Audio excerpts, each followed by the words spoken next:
bonjour à tous. Je ne sais pas si vous m'entendez bien. Ouais, c'est bon. Donc je m'appelle Cécile Bourgeois, je suis en première année de doctorat sous la direction de Sophie Bayard. Vous avez sous les yeux le titre de ma thèse, je vais peut-être vous le résumer parce qu'il est un petit peu long. En gros, je travaille sur la méthode Montessori adaptée aux personnes âgées atteintes de troubles cognitifs sévères.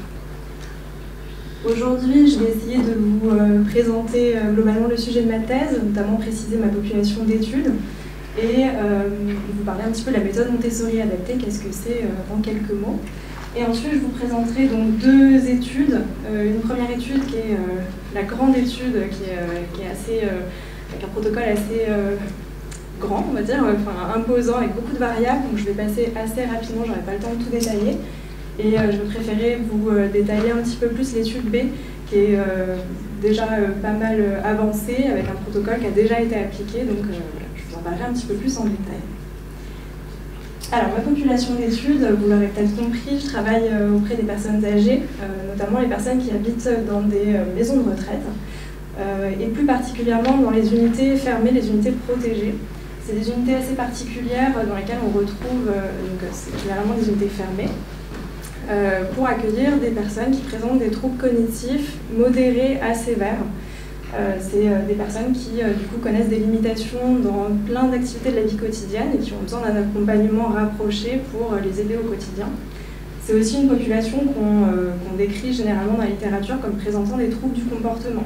C'est-à-dire, ça peut être beaucoup d'agitation, beaucoup de manifestations d'agressivité, verbale ou physique, des tentatives de fugue, etc.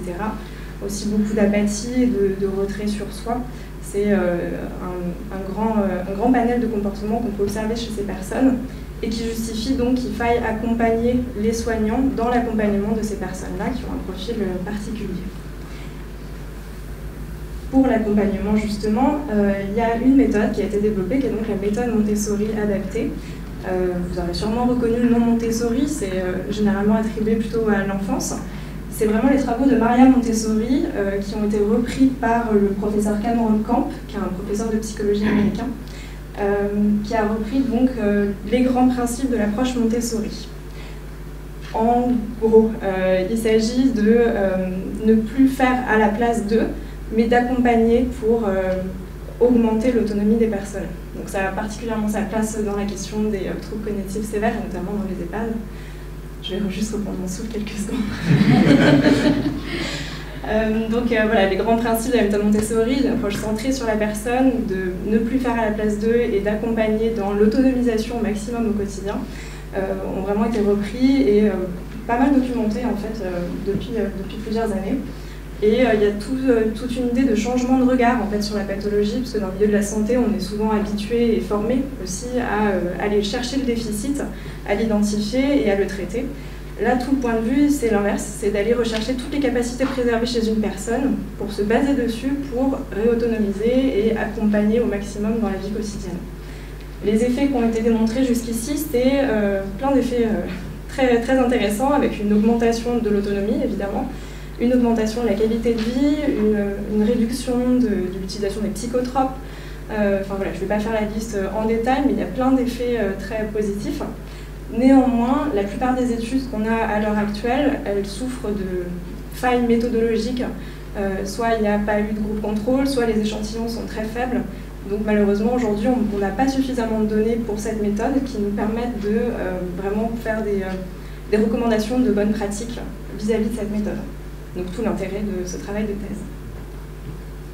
Donc la première étude qui va m'occuper certainement pendant bien les 3 ans, c'est justement de déterminer les effets de la méthode Montessori à la fois sur les résidents des unités protégées, sur les soignants également, puisqu'on suspecte des effets très positifs, notamment sur la satisfaction au travail, et plus généralement sur l'organisation de l'institution qui met en place cette méthode. Pour cela, donc, on évalue avant la formation et après la formation un ensemble d'établissements partout en France. Et on va aller regarder donc, chez les résidents des variables médicales, je disais les psychotropes, une évaluation de qualité de vie, le fonctionnement cognitif, les troubles du comportement, etc. Chez les soignants, on va plutôt s'intéresser à la satisfaction au travail, au burn-out, et de manière institutionnelle, comment est-ce que les situations de conflit sont gérées par la hiérarchie, Et par exemple, est-ce qu'il y a beaucoup de turnover ou est-ce qu'au contraire, il y a une réduction du turnover suite à la mise en place de la méthode. Donc là, l'étude A est en cours, on est en train de récolter les données, mais donc ça prend un petit peu de temps, comme vous pouvez vous en douter. La seconde étude, cette fois-ci, se concentre davantage sur les activités Montessori, puisque c'est un des versants de la formation. À nouveau, je reprends le souffle. Là, l'idée, c'était vraiment de se concentrer sur les activités Montessori, notamment sur une activité de lecture et discussion, et de la comparer par rapport à une activité classiquement proposée en EHPAD, pour voir s'il y avait vraiment un intérêt à ce type d'activité par rapport à une activité classique. Et notamment, on se demande si ça va favoriser l'engagement des personnes, parce que c'est tout l'intérêt de proposer des activités de groupe en EHPAD, c'est de les engager dans une activité si possible qui leur fasse plaisir, et de solliciter un petit peu les interactions entre les résidents pour qu'ils apprennent à se connaître, et parce qu'on sait que ça a un énorme impact sur leur qualité de vie. Voilà, les hypothèses, hein, c'est assez logique, c'est qu'une activité Montessori par rapport à une activité classique va augmenter l'engagement actif dans l'activité, augmenter aussi le nombre d'affects positifs qui vont être exprimés par les résidents pendant l'activité et engendrer beaucoup plus d'échanges entre les participants. Pour cela, on a réuni 3 groupes de 5 résidents dans une unité protégée.